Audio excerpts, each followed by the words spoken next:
আজকে আমি বানাচ্ছি কাশি লঙ্কা তরকারি। তো আমি দিয়ে দিয়েছি তেল গরম হওয়ার পর পেঁয়াজ টুকরো, একটা পেঁয়াজ টুকরো আর একটা তেজপাতা, এটা করে আমি ভালো করে নাড়ছি। এটা লাল যতক্ষণ হয়ে যায় হালকা ততক্ষণ আমি নাড়তে থাকবো।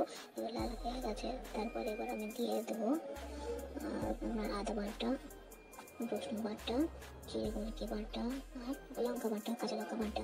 এবারে এটা ভালো করে ভেজে নিচ্ছি, মশলাগুলো যাতে ভেজে যায় ভালো করে। তো ভাজা হয়ে গেছে, এবার আমি এটা দিয়ে দেবো হলুদ গুঁড়ো, কাশ্মীরি লাল মির্চ আর একটু সামান্য পরিমাণ জল, যাতে মশলাগুলো জ্বলে না যায়।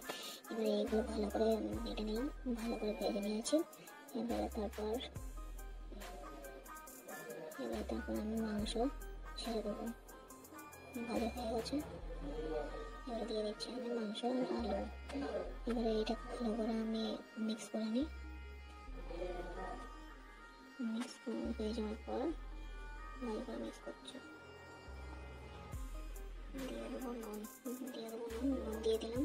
এবারে নেড়ে নিয়ে এটাকে নুনটা যাতে মিক্স হয়ে যায়। এবার দিয়ে দিলাম জল। এবার যতটুকু সেদ্ধ হয় সে পরিমাণে জল দিয়ে দিলাম। তারপর দিয়ে দিলাম একটু গরম মশলা, তারপর ঢাকা দিয়ে দিলাম। এবার 20 মিনিট পর এবার খাসি মাংস যে চর্বিটাকে সেটা দিয়ে দিলাম। এবার এটা ভালো করে ভেজে নিচ্ছি। এটা ভালো করে মিক্স করে নিয়ে যাতে তেল আর মশলা একসাথে তেলের মধ্যে মিক্স হয়ে যায়। তারপর দিয়ে দিলাম একটু ধনে পাতা। এবারে মিক্স করে নিচ্ছি।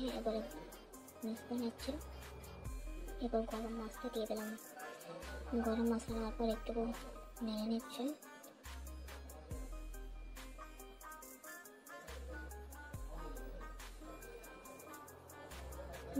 নেওয়ার পর 10 মিনিট পর্যন্ত একটু সেদ্ধ হতে দিলাম, যাতে তেলগুলো যেতে সেগুলো সেদ্ধ হয়ে যায় ভালো করে। এবার আমাদের রেডি।